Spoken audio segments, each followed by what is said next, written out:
Yes yes. Okay, yes, आमेन। तो ठीक है, हम परमेश्वर के नाम को धन्यवाद देंगे।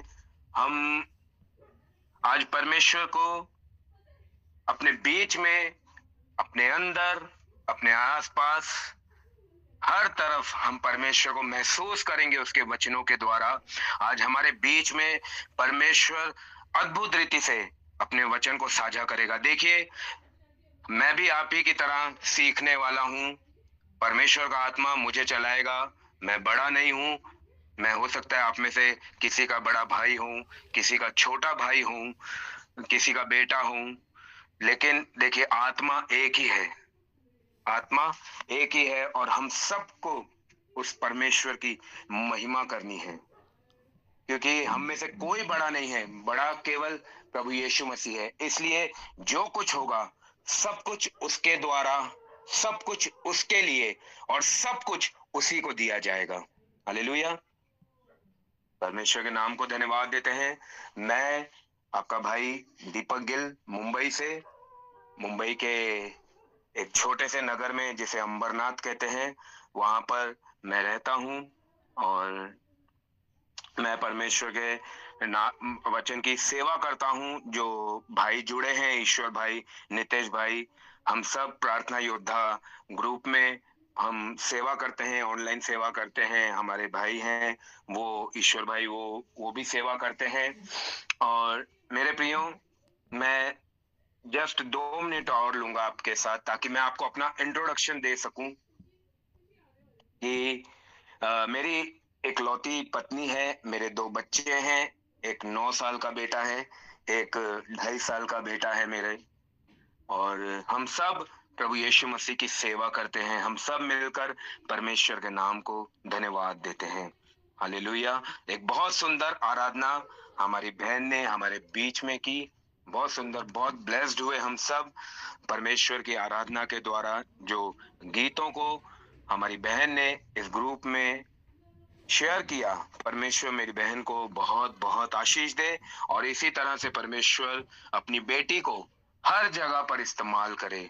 जैसे परमेश्वर ने याबेस की हदों को बढ़ाया था, परमेश्वर मेरी बहन की हदों को बढ़ाए और उन्हें इसी तरह से आत्मा में और पूरे सामर्थ्य में इस्तेमाल करता जाए। जय मसीह की सिस्टर, प्रभु आपको बहुत बहुत आशीष दे।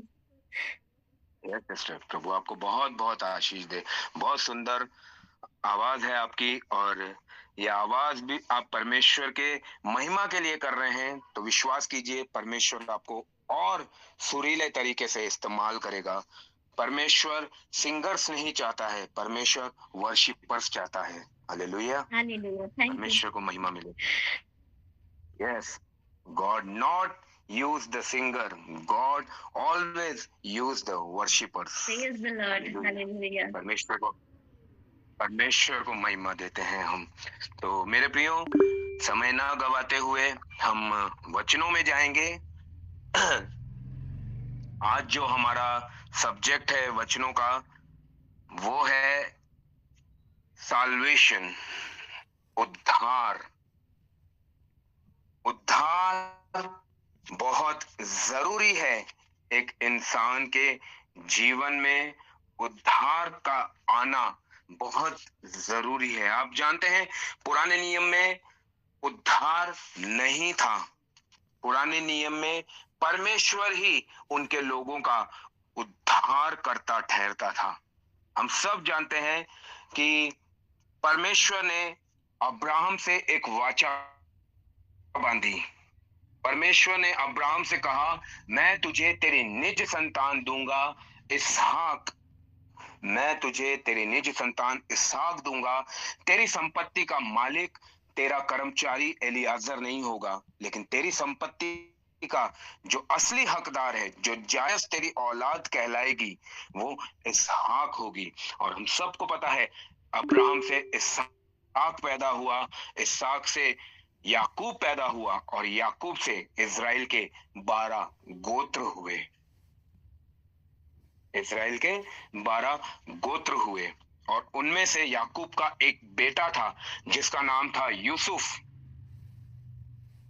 और हम सबको ये पता है, यूसुफ अपने भाइयों में सबसे प्रतिष्ठित था।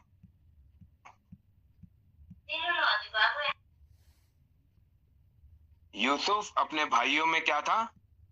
सबसे प्रतिष्ठित था, और इसी वजह से उसके भाई यूसुफ से बहुत जलन रखते थे।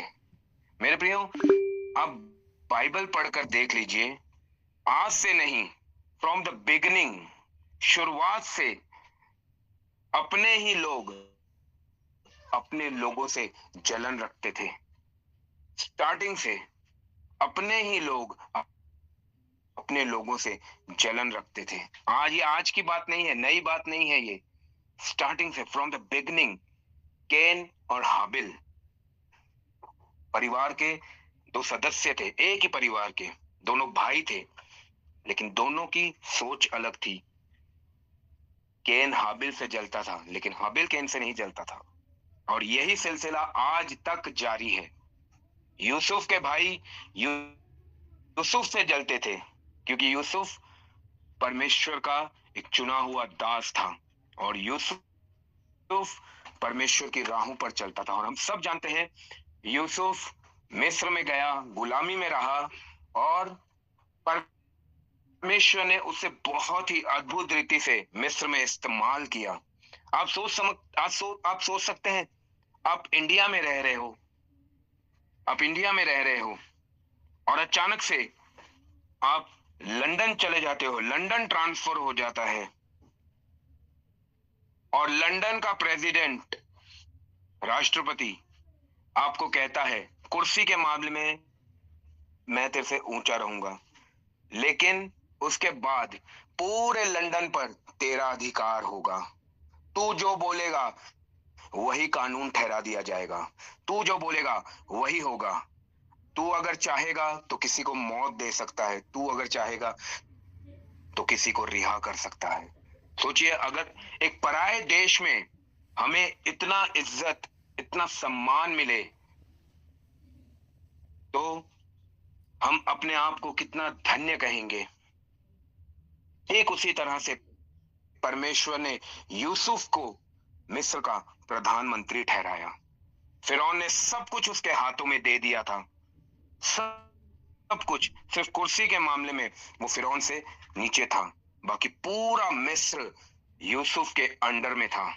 और हम सब जानते हैं, जब तक यूसुफ मिस्र में था तब तक इजरायली सेफ थे, लेकिन वचन में लिखा हुआ है, जैसे ही यूसुफ मर गया, फिरौन भी मर गया, और उसके बाद जो मिस्र पर राजा अपने तख्त पर बैठा, वो यूसुफ को नहीं जानता था।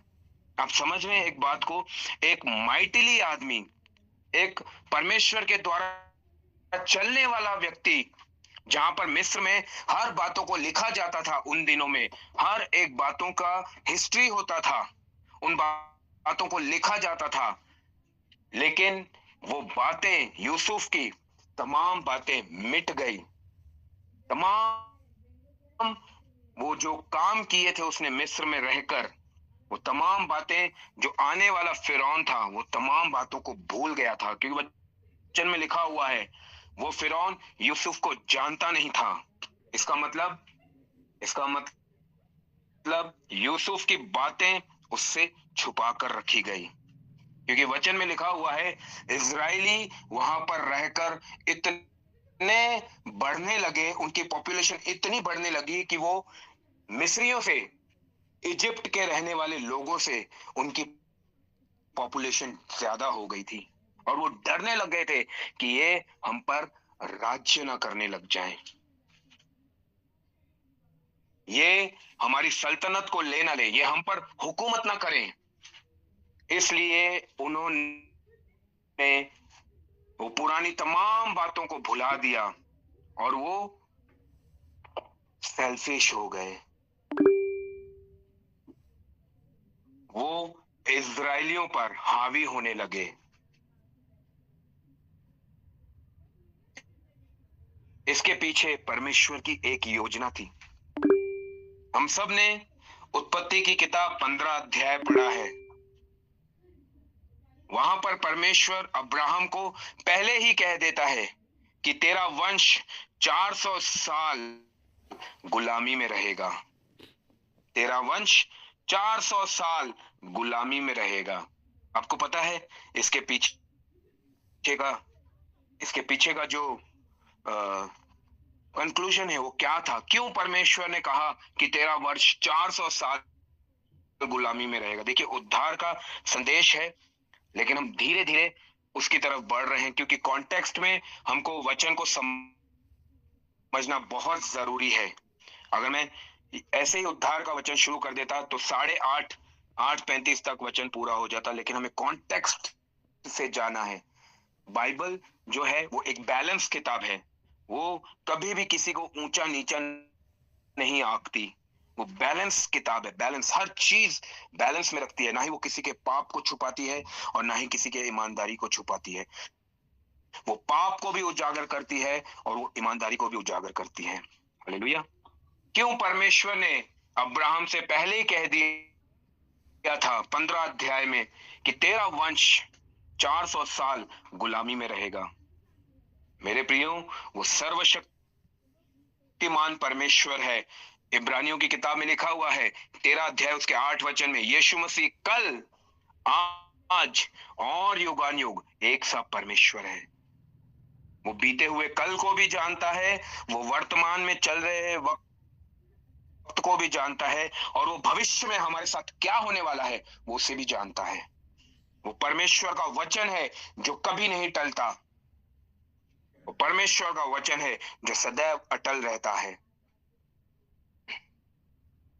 जब यीशु मसीह फरीसियों को कहता है कि तुम्हारा पिता अब्राहम मेरा दिन देखना चाहता था और उसने मेरे दिन को देखा और वो प्रसन्न हुआ। फरीसी कहते हैं ये तो 50 साल का भी नहीं है, और अब्राहम के बारे में क्या कहता है कि ये अब्राहम से भी पहले था। फिर प्रभु यीशु मसीह कहता है मैं तुमसे सच सच कहता हूं, इससे पहले कि अब्राहम था मैं हूं।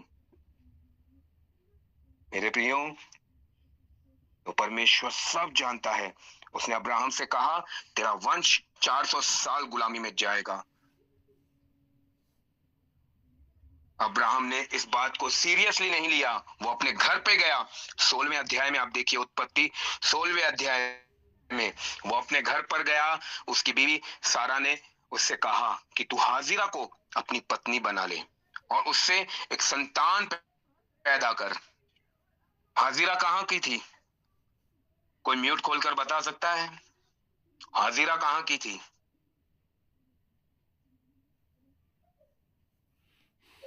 मिस्र की थी शायद। मिस्र। शायद नहीं, मिस्र की थी। यस, हाजिरा मिस्र की थी। और परमेश्वर ने अब्राहम से पहले ही कह दिया था मैं तुझे तेरी निज संतान दूंगा। परमेश्वर आज भी हमसे कहता है, आज भी वो हमसे प्रॉमिस करता है मैं तुझे तेरा अपना दूंगा। I give you your own. Don't borrow, steal. तू भीख मत मांग, तू चोरी मत कर, मैं तुझे तेरा दूंगा। डोंट कॉम्प्रोमाइज, समझौता मत कर। वो अपने घर पर गया, उसने अपनी बीवी की बात सुनी और वो हाजिरा के पास गया, और हाजिरा मिस्र देश की रहने वाली थी। परमेश्वर सब कुछ जानता है, सब कुछ। इसलिए परमेश्वर ने उससे पहले कह दिया तेरा वंश 400 साल गुलामी में रहेगा, क्योंकि उसने परमेश्वर के वचन की प्रतीति नहीं की।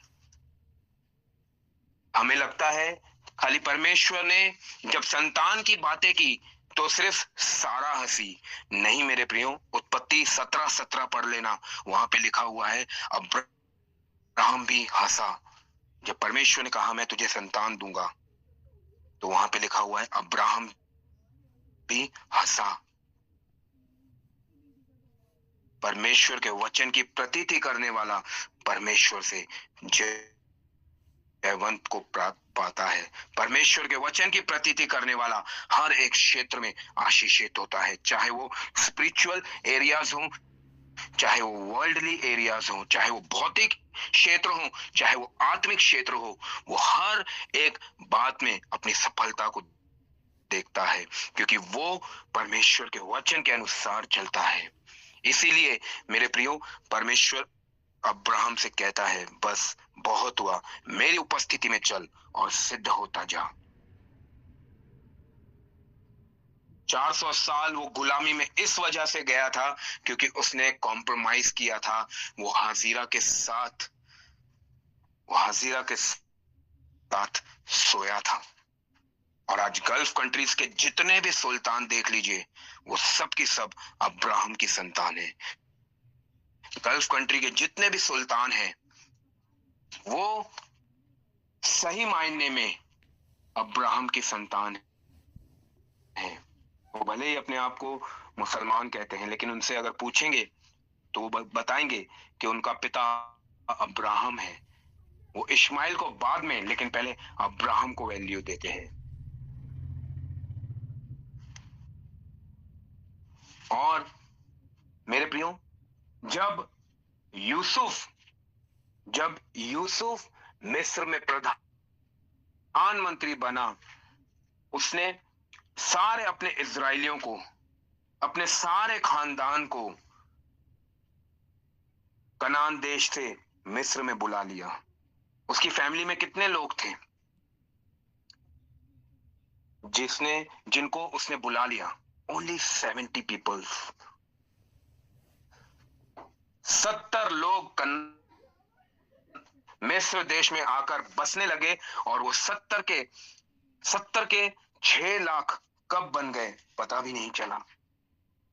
वो मिस्र से बढ़ने लगे, परमेश्वर आशीष करने लगा, अपनी संतान को ब्लेस करने लगा।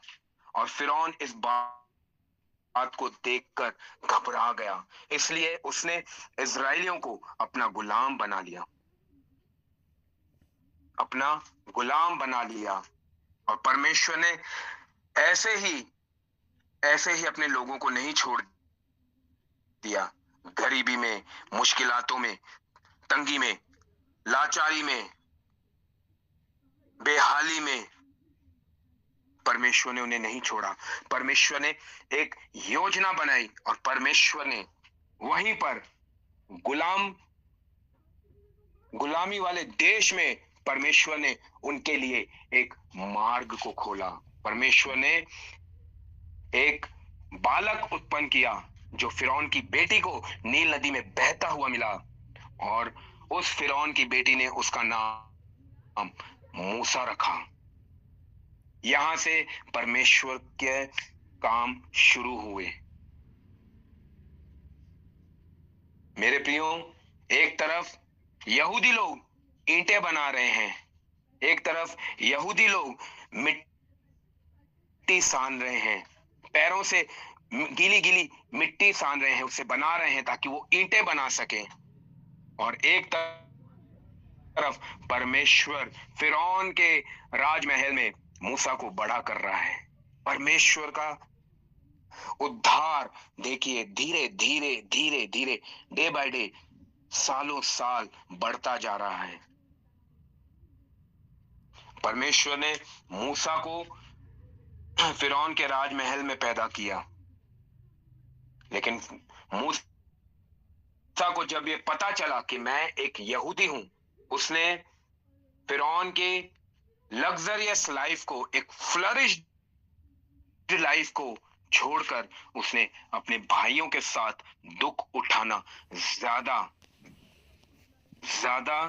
इंपॉर्टेंट समझा, उसे ज्यादा महत्व दिया। और फिरौन के मूसा के द्वारा परमेश्वर ने एक बहुत बड़ी योजना बनाई, और उस योजना के द्वारा परमेश्वर ने अपने लोगों को मिस्र की गुलामी से बाहर निकाला। और बाइबल में लिखा हुआ है, जब वो मिस्र की गुलामी से निकल रहे थे तो वो एक जगह पर आकर रुक गए, जिस जगह का नाम था लाल समुद्र, जिसका नाम था लाल समुद्र। और वो काफी काफी लंबा और चौड़ा समुद्र था, आज भी है। और जब आगे लाल समुद्र, पीछे फिरौन की सेना, इजरायली, सारे के सारे इजरायली डर गए। सारे के सारे इजरायली डर गए। उस वक्त मूसा एक बात कहता है। अब हम वचन पढ़ेंगे, निर्गमन की पत्री, उसका 14 अध्याय और उसका 13 वचन हम पढ़ेंगे। Book of Exodus chapter 14 verse 13। मूसा ने लोगों से कहा, डरो मत, खड़े खड़े वह उद्धार का काम देखो जो परमेश्वर आज तुम्हारे लिए करेगा, क्योंकि जिन मिस्रियों को तुम आज देखते हो उनको फिर कभी न देखोगे। खड़े खड़े उद्धार का काम देखो। उससे पहले लिखा है डरो मत, उद्धार का काम देखो। मेरे प्रियो, बहुत बार हमारे जीवन में हमें लाल समुद्र की तरह परेशानियां नजर आती हैं, पीछे फिरौन की तरह विपत्तियां नजर आती हैं, और हम सोचते हैं हम इसमें से कैसे बाहर निकलेंगे। यह वचन पढ़ लेना, निर्गमन 14 अध्याय उसका 13 वचन पढ़ लेना। उद्धार करने से पहले परमेश्वर का वचन कहता है डरो मत, डू नॉट फियर। डरो मत, खड़े खड़े उस उद्धार के काम को देखो। बहुत बार हम एंटरटेनमेंट बैठकर देखते हैं ना, परमेश्वर ने बैठने का भी मौका नहीं दिया। आराम से मत देखो, खड़े खड़े मेरे उद्धार के काम को देखो। खड़े खड़े खड़े खड़े मेरे उद्धार के काम को देखो। कोई है हमारे परमेश्वर की तरह जो खड़े खड़े लाल समुद्र को दो भाग कर दे? कोई है हमारे परमेश्वर की तरह जो फिरौन की सेना को लाल समुद्र में डुबोकर मार दे? कोई है हमारे परमेश्वर की तरह जो लाल समुद्र में से इजरायलियों को ऐसे पार करके ले जाए मानो सूखी भूमि पर चलकर वो पार हो गए? आमीन आमीन। कोई है हमारे परमेश्वर की तरह? मेरे प्रियो, डरो मत, परमेश्वर का वचन कहता है डरो मत, खड़े खड़े उद्धार के काम को देखो। तुम खड़े खड़े लाल समुद्र को दो भाग होते हुए देखोगे। तुम खड़े खड़े अपने जीवन में से अपनी मुश्किलातों को दो भाग होते हुए देखोगे। तुम आगे देखोगे तो तुमको नजर आएगा तुम्हारे हालात दो भाग हो रहे हैं। तुम पीछे देखोगे, तुम्हारी विपत्तियां तुमको उसी पानी में डूबी हुई नजर आएंगी।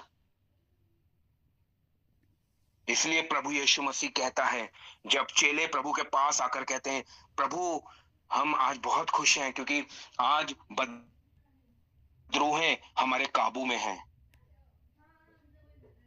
प्रभु कहता है इससे आनंदित मत हो, इससे आनंदित हो कि तुम्हारा नाम जीवन की पुस्तक में लिखा हुआ है। प्रभु कहता है शैतान तुम्हें आगे से, सांप आगे से भी डसेगा और बिच्छू पीछे से भी डंक मारेगा। आप जानते हैं इनकी क्वालिटी होती है, सांप आगे से डसता है और बिच्छू पीछे से काटता है। परमेश्वर हमारा आगे से भी हमारी रक्षा करेगा, परमेश्वर पीछे से भी हमारी रक्षा करेगा। वो हमारे दुश्मनों को आगे से भी खत्म करेगा और जो पीछे हैं प्रभु उनको भी खत्म करेगा। ना सांप का डंक हमें कुछ कर सकता है, ना ही बिच्छू का डंक हमें मार सकता है।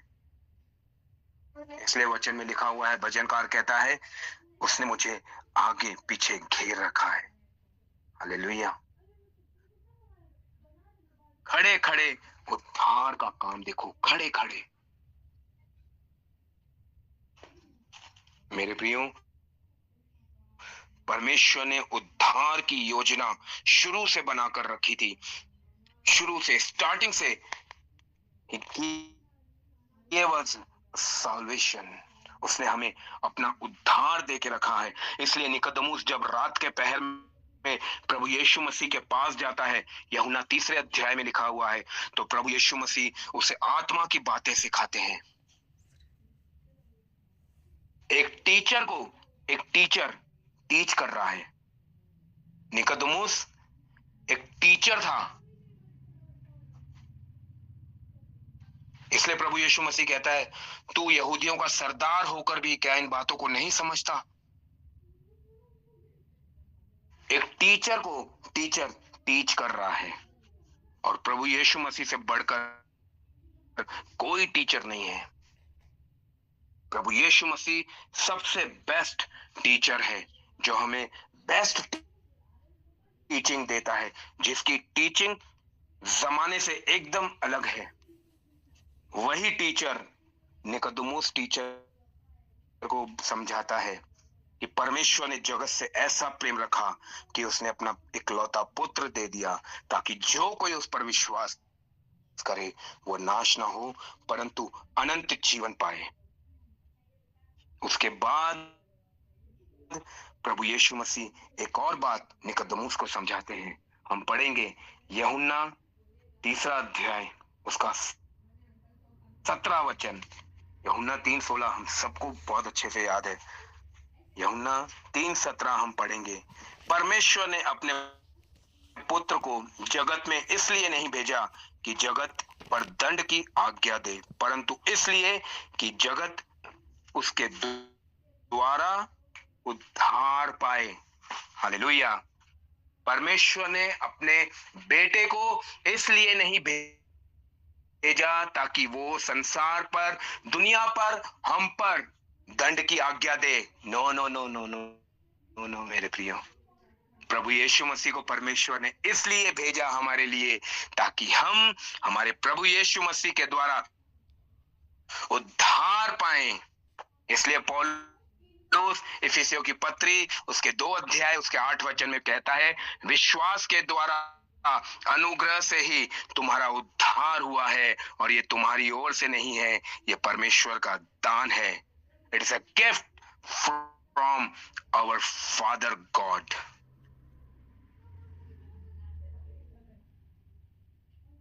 मेरे प्रियो, दंड की आज्ञा नहीं दी गई है। इजरायली लोग 40 साल तक परमेश्वर को परखते रहे। परमेश्वर 40 साल तक खामोश रहा। वचन में लिखा हुआ है, ना उनके कपड़े छोटे हुए, ना उनके पैरों की जूतियां छोटी हुई। जैसे जैसे एक बच्चा चलना शुरू करता है, इजरायली कौम की उस वक्त जो बच्चे पैदा हुए होंगे और जो चलने के लायक हुए होंगे, उनको सैंडल्स पहनाए गए होंगे, और उस आयु से लेकर अपनी जवानी तक उन्होंने कभी भी अपने जूतियों को घिसते हुए नहीं देखा होगा। जो कुर्ते उनको पहनाए गए होंगे वो उनकी आयु तक बढ़ते ही गए, बढ़ते ही गए। मेरे प्रियो, वो पुरानी वाचा के लोग थे, हम नई वाचा के लोग हैं। हमने प्रभु यीशु मसीह पर विश्वास किया है और उसके अनुग्रह के द्वारा ही हमारा उद्धार हुआ है।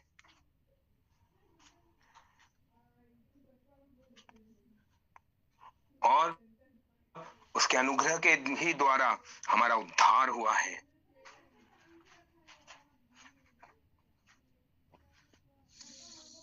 बाइबल में लिखा हुआ है मेरे प्रियो, जब चेले पेंटिकॉस्ट के दिन पवित्र आत्मा परमेश्वर के सामर्थ्य से भर गए और पवित्र आत्मा परमेश्वर के चलाए चल रहे थे, तो एक दिन वो मंदिर में जा रहे थे। पतरस और यूहन्ना मंदिर में जा रहे थे, और लिखा हुआ है जन्म के लंगड़े को वहां पर लाकर रख दिया गया, और जन्म का लंगड़ा पतरस और यूहन्ना की तरफ देखने लगा, और वो दोनों प्रभु के चेले उस लंगड़े भिखारी को देखते रहे। पतरस पतरस कहता है, ना तो सोना मेरे पास है, ना चांदी मेरे पास है, लेकिन एक चीज मेरे पास है जो मैं तुझे देता हूं। यीशु मसीह नासरी के नाम से उठ और चल फिर। और वचन में लिखा हुआ है, वो अपने टखनों के बल खड़ा हुआ और कूदते फांदते हुए परमेश्वर की महिमा करता हुआ मंदिर में गया। यही पतरस आगे 4 अध्याय उसके 12 वचन में कहता है, प्रेरितों के काम 4 अध्याय 12 वचन में पतरस कहता है, आकाश के नीचे और पृथ्वी पर मनुष्यों के बीच में कोई और नाम नहीं दिया गया है, केवल एक ही नाम है, मसीह यस्सु का नाम, जिसके द्वारा उद्धार है।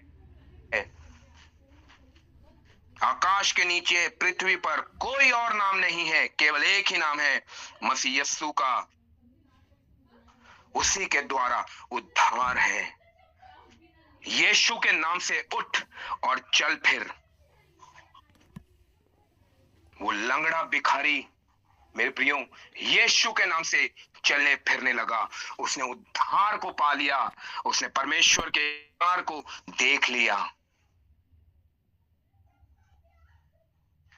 बाइबल में लिखा हुआ है, लूका 2 अध्याय में, जब यूसुफ और मरियम प्रभु यीशु मसीह को मंदिर में लेकर जा रहे थे व्यवस्था की रीति के अनुसार, तो शमौन बूढ़ा जो इज़राइल के छुटकारे को देखना चाहता था, जब उसने प्रभु यीशु मसीह को देखा, उसे अपनी गोद में लिया और कहता है, हे मेरे परमेश्वर, आज मैंने तेरे उद्धार को देख लिया है। उद्धार का दूसरा नाम है छुटकारा। हम सब अपने पापों में थे, हम सब अपने बंधनों में थे। हमें किसने छुड़ाया? हमें किसने छुड़ाया? बोलिए, उसका नाम बोलिए। हमें किसने छुड़ाया? हमारा छुड़ाने वाला कौन है? यीशु मसीह, प्रभु यीशु मसीह। उसके द्वारा हम छुड़ाए गए, हमारे पापों से आजादी हुई, उसी के नाम के द्वारा हमारा उद्धार हुआ है। कोई और नाम नहीं हमें दिया गया, केवल एक ही नाम है, प्रभु यीशु मसीह का नाम। हमें यहोवा नाम नहीं दिया गया, हमें पवित्र आत्मा परमेश्वर नाम नहीं दिया गया, हमें एक ही नाम दिया गया है, प्रभु यीशु मसीह। इसलिए पौलुस कहता है, परमेश्वर और मनुष्यों के बीच में एक ही बिचवई है, अर्थात मसीह यीशु जो मनुष्य है। मेरे प्रियो, पिता और पवित्र आत्मा परमेश्वर के बीच में प्रभु यीशु मसीह है। जब वो सूली पर टंगाया गया था, तो 2 चोरों के बीच में प्रभु यीशु मसीह था। He is the center of our focus। वो हमारे ध्यान का केंद्र है, वो हमारा केंद्र है। उसकी ओर ध्यान लगाओ, हमें पिता भी मिल जाएगा, हमें पवित्र आत्मा परमेश्वर भी मिल जाएगा। He is the center of our focus। वो हमारे ध्यान का केंद्र है, वही हमारा उद्धार करता है। पुराने नियम में परमेश्वर कहता था, मैं तुम्हारा उद्धार करता हूं, लेकिन जब प्रभु यीशु मसीह पृथ्वी पर आया, लिखा है, ना स्वर्ग में, ना आसमान के नीचे, ना जमीन पर कोई और नाम है, केवल एक ही नाम है, मसीह यस्सु। मेरे प्रियो, जो पुत्र को ग्रहण करता है वो पिता को ग्रहण करता है, जो पुत्र का इनकार करता है वो पिता का भी इनकार करता है। जिसके पास पुत्र है उसके पास पिता भी है, जिसके पास पुत्र नहीं उसके पास पिता भी नहीं। हमारा उद्धार प्रभु यीशु मसीह के द्वारा हुआ है। वो लंगड़ा भिखारी, उसका उद्धार यहोवा नाम से नहीं हुआ। वो लंगड़े भिखारी की वो चंगाई पवित्र आत्मा परमेश्वर के द्वारा तो मिली, लेकिन सेंटर नाम प्रभु यीशु मसीह था। पवित्र आत्मा परमेश्वर भी तब तक काम नहीं करता जब तक प्रभु यीशु मसीह का नाम नहीं आए, क्योंकि बलिदान प्रभु यीशु मसीह ने दिया है, ना ही आपने ना ही मैंने। बलिदान प्रभु यीशु मसीह ने दिया है। इसलिए पवित्र आत्मा परमेश्वर केवल और केवल प्रभु यीशु मसीह को जानता है। हमें नहीं जानता है। आप जानते हैं परमेश्वर का जो स्वर्ग में है उसका एक ही काम है, और पृथ्वी पर पवित्र आत्मा परमेश्वर का भी एक ही काम है। स्वर्ग में विराजमान पिता परमेश्वर का एक ही काम है, और पृथ्वी पर पवित्र आत्मा परमेश्वर का भी एक ही काम है, ताकि वो अपने हर एक बेटे, अपने हर एक बेटी के अंदर प्रभु यीशु मसीह को देखे, उसके उद्धार को देखे। दोनों का एक ही काम है, दोनों का एक ही मकसद है। वो हमारे अंदर प्रभु यीशु मसीह को देखना चाहते हैं।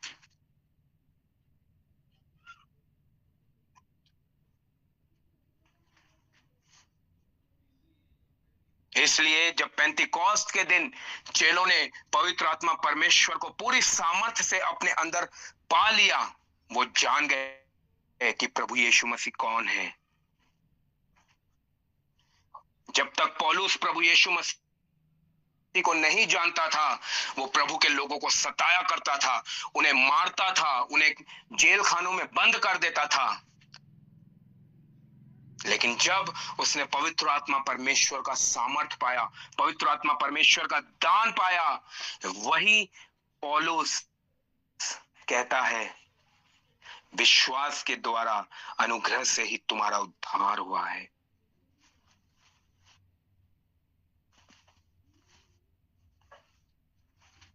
मेरे प्रियो, जो प्रभु यीशु मसीह को जान लेता है, जो प्रभु यीशु मसीह के नाम पर विश्वास कर लेता है, वो अपने उद्धार को पा लेता है। खड़े खड़े उद्धार का काम देखो, जो आज परमेश्वर तुम्हारे बीच में करने जा रहा है। मेरे प्रियो, 2026 में खड़े खड़े तुम परमेश्वर के काम को देखोगे। डरो मत। परमेश्वर का वचन कहता है, डरो मत। इन 2026 में तुम खड़े खड़े मेरे काम को देखोगे। जिन मुश्किलों को तुम आज देखते हो, उन्हें तुम आगे देखने नहीं पाओगे। जो 2025 में हम नहीं कर पाए, बहुत सारी बातें हमने सोची होंगी, 2025 में बहुत बड़ी बड़ी बातें हमने की होंगी, बहुत बड़ी बड़ी योजनाएं हमने बनाई होंगी, लेकिन वो सारी फेल हो गई। परमेश्वर कहता है, मेरे बेटे, मेरी बेटी, हताश मत हो, निराश मत हो, डर मत। देख, मैंने सब कुछ पूरा कर दिया है। बाइबल में 366 बार लिखा हुआ है, डर मत।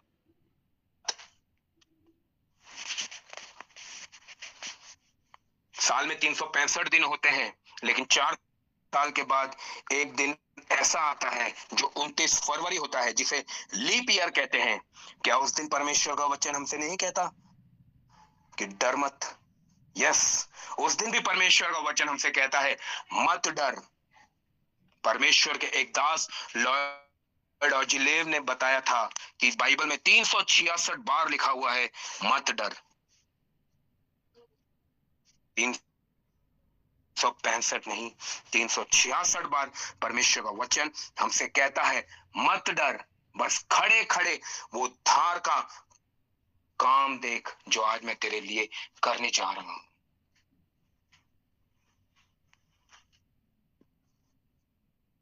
पौलुस और सिलास बंदी गृह में थे। क्या किया था उन्होंने? कुछ भी नहीं।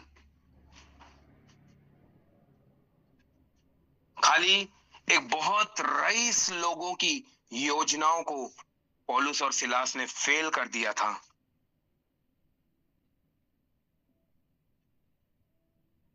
क्योंकि एक भावी कहलाने वाली औरत उनके लिए बहुत सारे पैसे कमा कर लाती थी।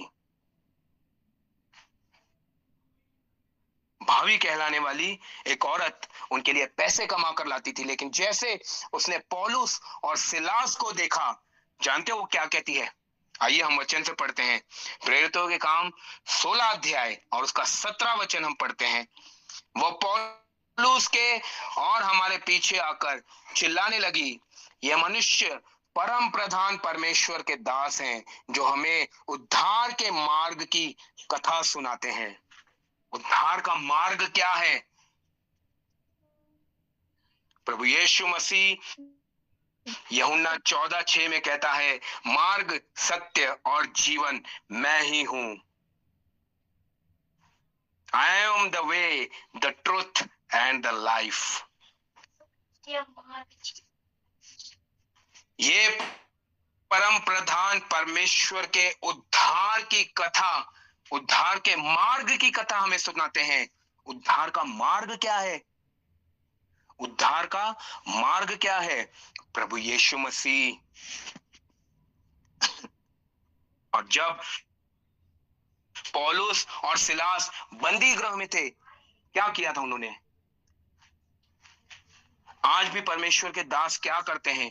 जो झूठे एलिगेशन में उनको कैद खानों में डाल दिया जाता है, जेल खानों में डाल दिया जाता है, और 15-20 दिन के बाद वो छूट कर फिर आ जाते हैं।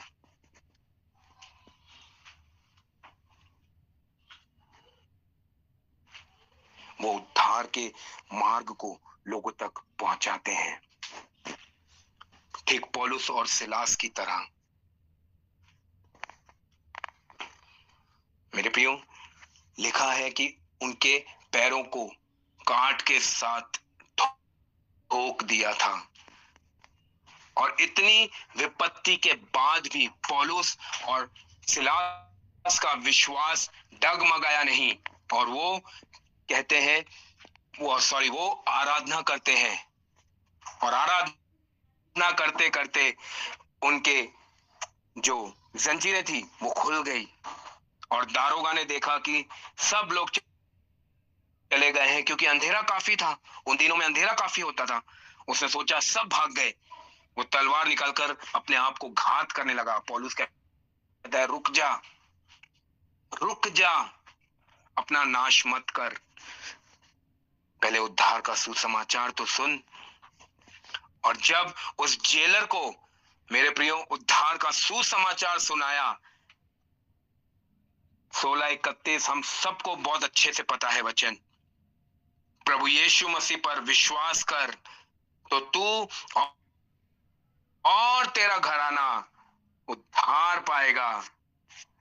प्रभु यीशु मसीह पर विश्वास कर तो तू और तेरा घराना क्या करेगा? उद्धार को पाएगा। हालेलुया। और आगे वचन में लिखा हुआ है, 33 में 33 वचन में लिखा हुआ है, रात को उसी घड़ी उसने उन्हें ले जाकर उनके घाव धोए। जो काठ में उनके पैरों को ठोक दिया गया था ना, घाव हो गया था, वो जेलर उनको लेकर गया और उनके घाव को धोया, और उसने अपने सब लोगों समेत तुरंत बपतिस्मा लिया। हालेलुया।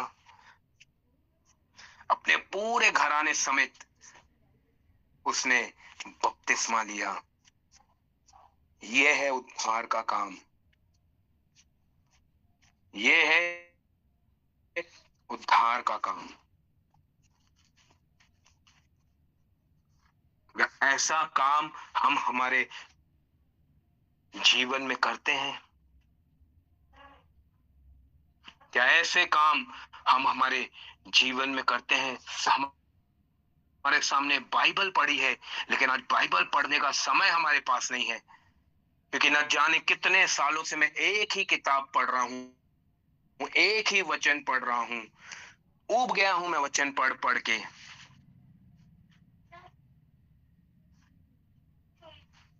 आज लोगों के हाथों से बाइबल चली गई है और उनके हाथों में मोबाइल आ गया है। Bible gone, mobile on.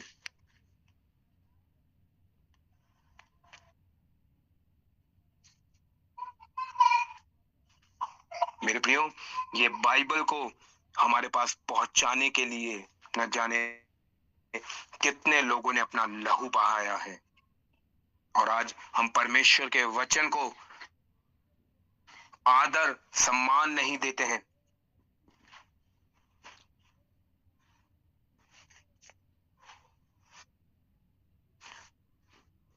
हमने उद्धार पा लिया है, पर हमने उसकी वाणी को सुनना बंद कर दिया है।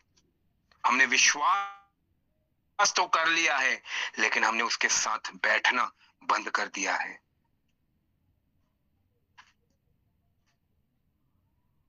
कहां से हमारे अंदर वो मोहब्बत पैदा होगी? फिर तो बाइबल बोर ही लगेगी। आज हर लोगों के सर शैतान ने झुका कर रखे हैं मोबाइल में।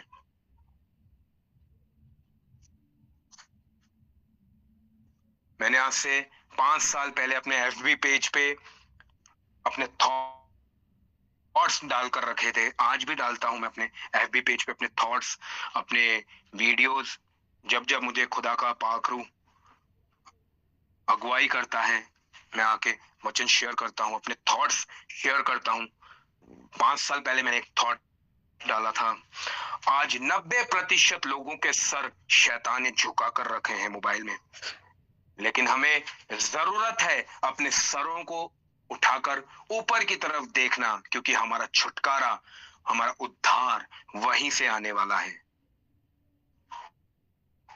वचन में लिखा हुआ है, अपने सर को उठाओ और अपने छुटकारे को आते हुए देखो।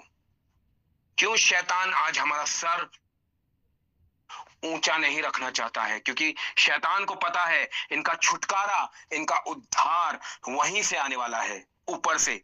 इसीलिए उसने आज 90% लोगों के सर झुका कर रखे हैं। जिसे देखो उनकी गर्दन झुकी हुई है।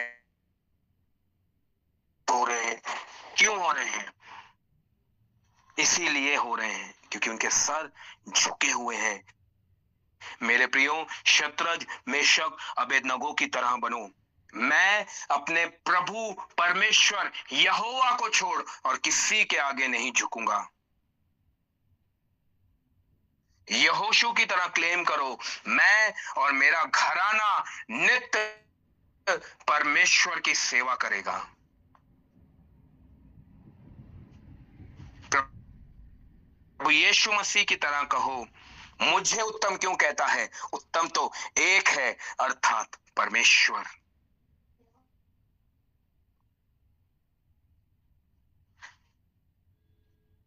मेरे प्रियो, शैतान ने बड़ी ही चालाकी से हमारे हाथ में 6.5 इंच का डब्बा देके रखा है। और कुछ साल रुक जाइए, नोकिया ने वर्ल्ड इकोनॉमिक फोरम के चीफ से, क्लॉस शॉप से हाथ मिला लिया है। कुछ ही सालों में आप देखेंगे हमारे हाथों से डिवाइस भी गुम हो जाएगा, एक चिप हमारे हाथों में लगाई जाएगी और उसी के द्वारा हम फोन को कनेक्ट कर पाएंगे। किसी का फोन आएगा, हमें हमारे जेब में मोबाइल रखने की जरूरत नहीं है। आप वर्ल्ड इकोनॉमिक फोरम के इस पे स्टेज प्लेटफॉर्म पे जाकर वो वीडियो को देख सकते हैं। हमें फोन अपनी जेब में रखने की जरूरत नहीं पड़ेगी। बस किसी का फोन आएगा, वो चिप हमें सिग्नल देना शुरू कर देगा, फलाना फलाना कॉल कर रहा है। बस हमें हमारी 2 उंगलियों को, हमारे थंब को और हमारी जो लास्ट फिंगर है, क्या कहते हैं उसे? पिंकी फिंगर। हमारे थंब को और हमारे पिंकी फिंगर को सिर्फ अपने कान पर मोबाइल की तरह रखना होगा और फोन ऑटोमेटिकली पिक हो जाएगा, उठा लिया जाएगा और हम वैसे ही बात करते रहेंगे।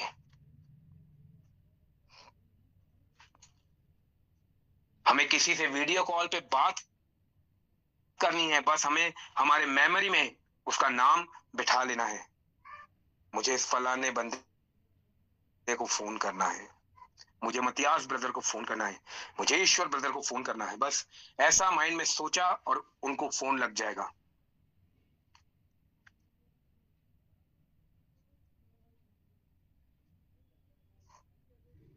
मेरे प्रियो, ये है अंधकार की शक्तियों के जाल जो हमें परमेश्वर से और उसके उद्धार के मार्ग से दूर करना चाहते, क्योंकि उसे पता है बहुत जल्द मेरा साम्राज्य खत्म होने वाला है। इसलिए वो जितना हो सके वो विश्वासियों को डाइवर्ट करना चाहता है, परमेश्वर से दूर करना चाहता है। उसका उसका शुरू से यही तो उसका काम है। शुरू से कितनी चालाकी से उसने आदम को परमेश्वर की महिमा से दूर कर दिया।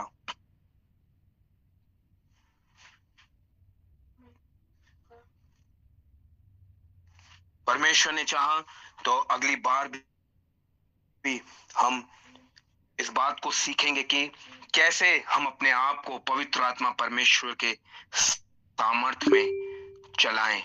परमेश्वर ने चाहा तो, क्योंकि समय हो गया है। मुझे 1 घंटे का समय दिया गया था, 55 मिनट्स होने वाले हैं। इसलिए मेरे प्रियो, जो हमें उद्धार मिला है उस उद्धार को देने के लिए आज से 2025 साल पहले एक व्यक्ति कलवरी क्रूस पर टांग दिया गया।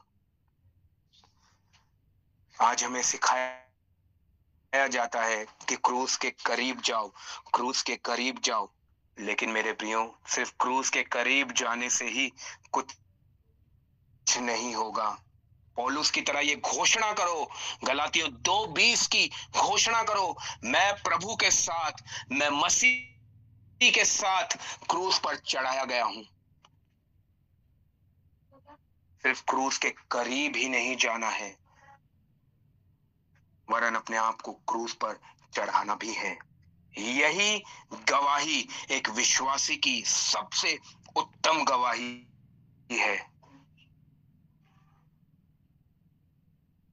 और पिछले 9-10 सालों से मेरे जीवन की यही गवाही सबसे बेस्ट गवाही है। मैं मसीह के साथ क्रूस पर चढ़ाया गया, अब मैं जीवित नहीं रहा। क्या परमेश्वर सिर्फ ये चाहता है कि आप क्रूस के करीब आए? परमेश्वर चाहता है आप क्रूस पर भी चढ़ाए जाएं। अपने मैं को क्रूस पर चढ़ा दें। पौलुस ने अपने मैं को क्रूस पर चढ़ा दिया था। इंग्लिश बाइबल पढ़ के देखिए, वहां पर आए जो शब्द लिखा हुआ है वो स्मॉल लेटर में नहीं है, वो बिग कैपिटल लेटर में है, आए।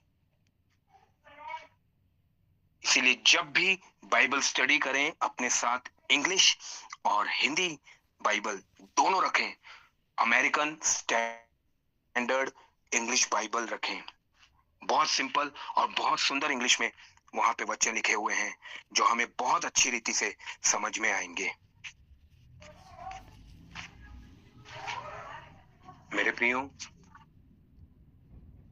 उसके उद्धार की कद्र करें। वो कलवरी क्रूस पर हमारे लिए मार दिया गया, वो हमारे लिए गाड़ा गया, लेकिन तीसरे दिन वो हमारा उद्धार करने के लिए मुर्दों में से जी उठा। हालेलुया। तीसरे दिन वो हमारा उद्धार करने के लिए मुर्दों में से जी उठा, ताकि मेरा हर एक बेटा, मेरी हर एक बेटी वहां पर रहे जहां पर मैं हूं। जो जय पाए मैं उसे अपने सिंहासन पर बिठाऊंगा। आपने कभी देखा है, हम लोग जो भी जॉब करते हैं, मैं बिजनेस करता हूं प्रभु यीशु मसीह की दया से, लेकिन जो जॉब करते हैं, कभी बॉस ने कहा है कि अगर तुम इतना टारगेट पूरा करो, तुम इस मार्केट में अचीव करो, तो मैं तुम्हें अपनी कुर्सी पर बिठाऊंगा? कभी नहीं कहेगा, कभी नहीं। फिरौन ने यूसुफ को नहीं कहा, तो आज की डेट का हमारा बॉस क्या कहेगा? लेकिन जो हमारा सर्वशक्तिमान, जो प्रभुओं का प्रभु है, जो राजाओं का राजा है, वो कहता है जो जय पाए मैं उसे अपने सिंहासन पर बिठाऊंगा। है कोई हमारे प्रभु यीशु मसीह की तरह? वो अपना सिंहासन भी हमें देना चाहता है। उसने हमारे लिए कुछ भी रख नहीं छोड़ा, उसने हमें अपना इकलौता बेटा दे दिया। उसने हमें अपना इकलौता बेटा दे दिया। मेरे प्रियो, उसके नाम पर विश्वास करो, डरो मत। वो जगत के अंत तक हमारे साथ है। उसका वादा है, वो जगत के अंत तक हमारे साथ है। वो हमें कभी नहीं छोड़ेगा, कभी नहीं त्यागेगा, वरन पृथ्वी की छोर तक वो हमारे साथ रहेगा। हालात आएंगे, मुश्किलें आएंगी, सताव आएंगे, विपत्तियां हमारे विरोध में होंगी, लेकिन हर एक बातों में मेरे प्रियो विश्वास के कर्ता और सिद्ध करने वाले प्रभु यीशु मसीह की ओर निहारते रहें, जिसके आगे संसार का सारा आनंद रखा था, लेकिन फिर भी उसने उस आनंद को ठोकर मारकर क्रूस को सह लिया, सिर्फ हमारे लिए, सिर्फ आपके लिए और मेरे लिए। इसलिए मेरे प्रियो, जब भी तकलीफ आए, मुसीबत आए, विश्वास के कर्ता और सिद्ध करने वाले प्रभु यीशु मसीह की ओर निहारते रहें। वहीं से हमें छुटकारा मिलेगा, वहीं से हमें उद्धार मिलेगा, वहीं से हमें हमारी प्रॉब्लम्स का सॉल्यूशन मिलेगा। Hallelujah, hallelujah. बोलने के लिए बहुत बातें हैं, लेकिन समय हमें इसकी इजाजत नहीं देता।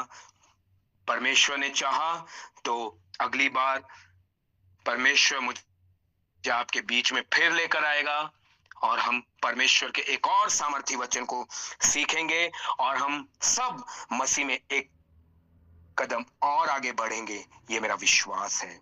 उसका छिदा हुआ हाथ हम पर, हमारे घरानों पर हमेशा हमेशा बना रहेगा, मुझे विश्वास है। आइए हम सच्चाई और ईमानदारी से अपने दाहिने हाथ को उठाएं, अपने सर को झुकाएं और हम एक कन्फेशन प्रेयर करें, ताकि ये कन्फेशन हमारे जीवन में एक डिसीजन लेकर आए। हालेलुया। स्वर्गीय पिता, प्रभु यीशु मसीह के नाम से हम आपके पवित्र अनुग्रह के सिंहासन के करीब आते हैं। प्रभु जी, आपके आगे झुकते हैं। परमेश्वर पिता, आपसे विनती और प्रार्थना करते हैं प्रभु जी, हमारा उद्धार जो हमारा यीशु मसीह है प्रभु जी, वो हमारी जिंदगी की आखिरी सांस तक हमारे साथ साथ है। मैं ये विश्वास करता हूँ प्रभु, मैंने अपना उद्धार पा लिया है, मैंने अपना छुटकारा पा लिया है प्रभु जी। मुसीबतें आएंगी, विपत्तियां आएंगी, क्लेश होंगे, लेकिन प्रभु मैं अपने यस्सु की ओर निहारता रहूंगा, मैं अपने यस्सु को पुकारता रहूंगा, क्योंकि वो मेरे ध्यान का केंद्र है। He is the center of our focus. Hallelujah. प्रभु जी, मैं आपको धन्यवाद देता हूँ तमाम बातों के लिए परमेश्वर पिता। आज जो हमने कन्फेशन की है, ये कन्फेशन हमारे जीवन में एक डिसीजन बनकर आई है। मैं आपको धन्यवाद देता हूँ। सारा मान, मर्यादा, गौरव, जलाल, इज्जत सब कुछ आपको देता हूँ, और ये सारी प्रार्थना को आपके इकलौते बेटे, हमारे उद्धार करता एक ही परमेश्वर प्रभु यीशु मसीह के नाम से मांगता हूँ। आमेन, आमेन, आमेन। प्रभु